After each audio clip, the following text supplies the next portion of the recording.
Hello everyone, আসসালামু আলাইকুম। কেমন আছেন সবাই? আমি ভালো আছি আলহামদুলিল্লাহ। আজকে মনটা একটু খারাপ। মন খারাপের কারণ হচ্ছে অনেক দিন বাবার বাড়িতে ছিলাম, তো বাবার বাড়ি থেকে আজকে হচ্ছে গিয়ে শ্বশুর বাড়ি চলে যাব। এজন্য মনটা খারাপ লাগতেছিল, তো এই জন্য বাড়িটা ঘুরে ঘুরে একটু দেখতেছিলাম। এমনিতেও একটু হাঁটাহাঁটি করি, তো হাঁটাহাঁটি করতে যেয়ে মনে হলো একটু ভিডিও করি, আপনাদের সাথে শেয়ার করি। এটা হচ্ছে আমাদের পুকুর।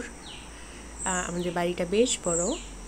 আমাদের বাড়িতে মোটামুটি ফুল গাছ, ফল গাছ সব কিছুই আছে। আম, কাঁঠাল, জাম, জাম্বুরা, লিচু, বেল, মোটামুটি আল্লাহর রহমতে সব গাছই আমাদের বাসায় আছে, সব ফল গাছই আছে।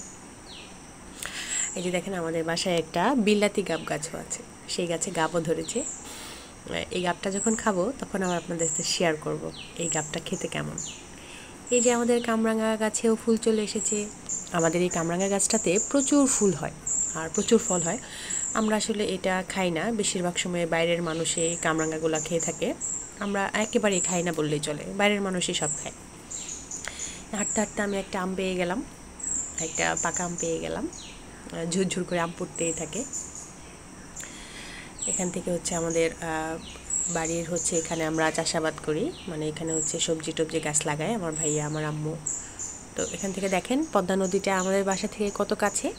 একবারে আমাদের বাড়ির পরেই হচ্ছে গিয়ে পদ্মা নদী। ওই যে নদী দেখা যাচ্ছে আমাদের বাড়ি থেকে। এখানে হচ্ছে ব্লগ বানানোর কাজ হচ্ছে। ওই যে সুন্দর একটা মাছ ধরার নৌকা দেখা যাচ্ছে, ওখানে নদীর মাছ ধরা হচ্ছে। আমরা এখান থেকে প্রায় মাছ কিনেও খাই, নদীর মাছ। আমরা এই সরাসরি এই নদীর নৌকা থেকে মাছ কিনে আমরা নদীর মাছ খেয়ে থাকি, পদ্মা নদীর মাছ। এখানে আমাদের গাছে এক কাঁদি কলাও এসে গেছে, এটা কিন্তু মজা হবে। এই গাছটাতে ভালোই কিছু আম ধরেছে দেখা যাচ্ছে। এই আমটা মজাও খেতে, বিশেষ করে দুধ ভাত দিয়ে খেতে এই আমটা বেশ মজা। আর এদিকে দেখেন আমার আম্মু আমাকে কি কি দিবে সেই প্যাকেট করে ফেলেছে, কত কিছু। মা আসলেই মা, তাই না? মার মতন আসলে কেউ হয় না, মার মতো কেউ আদর করে না আসলে। এই যে শাক, তারপরে কচুরলতি, মুড়ি, আচার, মিষ্টি,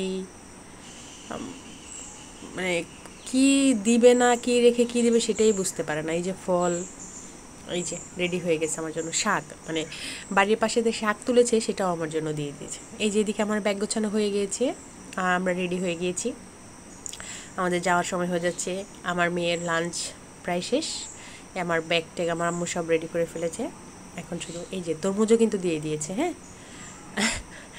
তারপরে হচ্ছে একটু আবার যাওয়ার সময় একটু নদীর পাড়ে যেয়ে মেয়েকে নিয়ে একটু দেখালাম, ওইখানে ঘুরতে পছন্দ করে। যেন আমরা টাটা বাই বাই দিয়ে এখন চলে যাব। সবাই ভালো থাকবেন, আবার দেখা হবে নেক্সট কোনো ব্লগে। ব্লগটা দেখবেন, ভালো থাকবেন, আল্লাহ হাফেজ।